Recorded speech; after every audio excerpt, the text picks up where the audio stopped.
If you die before you die, you won't die when you die. That's the key. I call it the immortality key. It's the big job. It's what we're all looking for, right? The meaning of life? What does it mean to be alive? And what happens when we die? Is there a God? Is there a point to any of this? Well, according to the ancient philosophers and mystics, there are answers to these questions, like real answers. They're not hidden away in some book or some dark corner of the internet.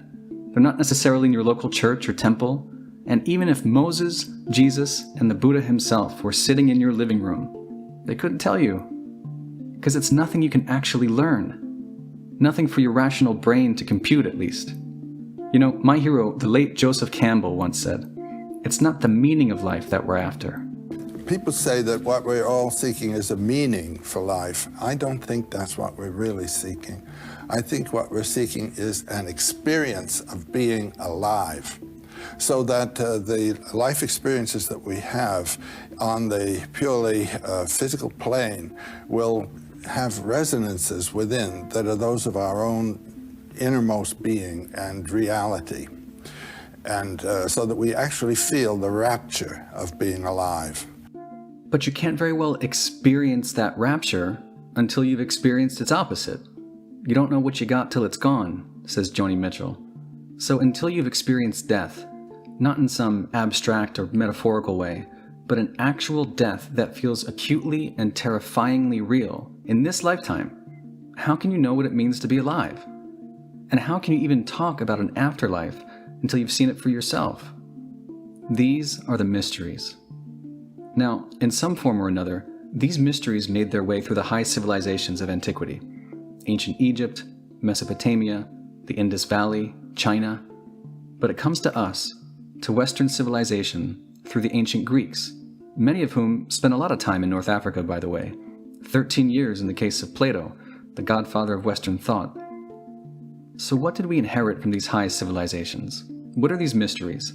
Like the mysteries of Eleusis that called to the best and brightest of Athens and Rome, including Plato and Marcus Aurelius, from about 1500 BC to the 4th century AD.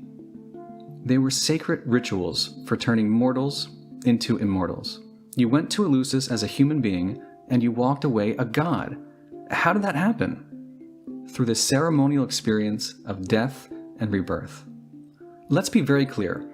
Eleusis and the other mystery cults of the time were the real religion of the ancient Greeks, the people who built Western civilization, democracy, the arts and sciences, the theater that became our Hollywood, the Olympic Games that became our sports industry, the open marketplace of ideas that we take for granted every day on social media. Didn't you ever wonder how the people who invented all this, and the very word for skepticism, could somehow believe in a bunch of fairy tales? Did they really think Zeus was perched on some mountaintop, hurling thunderbolts down at us hapless humans? Or Poseidon was in the middle of the sea, patrolling the wind and waves with a freaking trident? Come on, man. Take Cicero, the great Roman statesman of the 1st century BC. He called Eleusis the most exceptional and divine thing Athens ever produced. Not democracy and free speech and all the rest of it. Eleusis was the thing we could never forget. It was said to hold the entire species together. Why? Because you went to its sacred temple to experience nothing less than death and rebirth. And only those who had made the long march from Athens to the torchlit sanctuary, drunk a magic potion, and witnessed the blessed sight and vision, as Plato called it, were said to conquer death, by experiencing just a taste of immortality, that rapture of being alive. And if you think about it, that's more science than religion. Once you've seen God, there's no unseeing God. You've proven the hypothesis for yourself. So what the hell was going on? Frankly, we don't know. It was all secret. To reveal what you saw in Eleusis was to risk execution, which is why Houston Smith, perhaps the most influential religious scholar of the 20th century, called it the best-kept secret in history. Like other rites of passage, it was thought some archaic techniques of ecstasy were to blame for that famous vision at Eleusis. The same techniques employed since time immemorial in tribal initiation rites or admission to a secret society to create that near-death experience, like fasting and sleep deprivation. I mean, that'll definitely get the job done, but there was another possibility. Remember that magic potion? In Greek, it was called the koukion, a kind of primitive beer, but it wasn't the only magic potion splashing around the Mediterranean. Dionysus, the Greek god of ecstasy and madness, he had a potion too. To drink his holy wine was to drink the blood of the god. In fact, you were drinking the god to become the god. This is where we get the whole idea of enthusiasm, from the Greek word enthusiazo.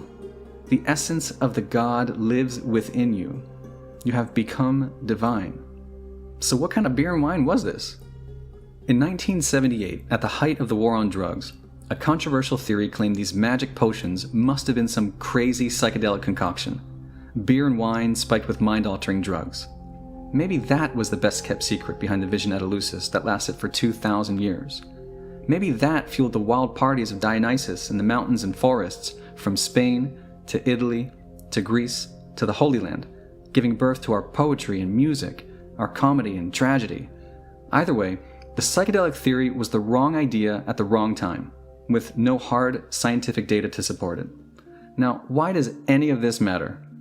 Because at the time, there was another healer who was into the mysteries, and he had a magic potion too, and it made you immortal too, and he told weird stories that were recorded in ancient Greek, the same ancient Greek that was spoken by Plato and the initiates of the Greek mysteries. And when this healer was asked why he told such weird stories or parables, he said, well, I'm talking about mysteria here, and he uses that word in Greek, mysteries. I'm not going to share the damn secret with just anybody, he says, but I'll tell you what, I'm here to give sight to the blind, as long as you die for it. You must be born again before you can see God's kingdom, he says. And once you do that, I tell you for certain, in Greek he says, amen, amen, like for real, that you will see heaven open and God's angels going up and down. In Greek, this healer was Jesus. We call him Jesus. And just like Dionysus, he was the Son of God, born of a virgin, who took on human flesh to leave us a gift. The gift of holy wine, his blood, that turns humans into gods. But unlike Dionysus, Jesus founded the biggest religion the world has ever known. Today it's 2.5 billion people, like a third of the planet. And if the earliest Christians knew how to brew up a psychedelic beer or mix up a psychedelic wine, and those magic potions were a direct path to die before you die, to have that vision of the kingdom of heaven, and the best-kept secret of Christianity is the same as the best-kept secret of the ancient Greece that preceded it, then it would rewrite the entire history of Western civilization. Now, the real question is, what does this all mean for us today?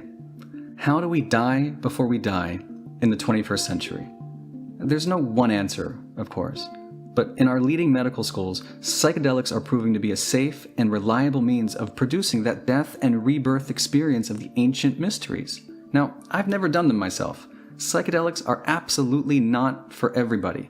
They are powerful and unpredictable and need to be approached with caution and reverence. But under the right conditions and with the right preparation, there are genuine mystical reports.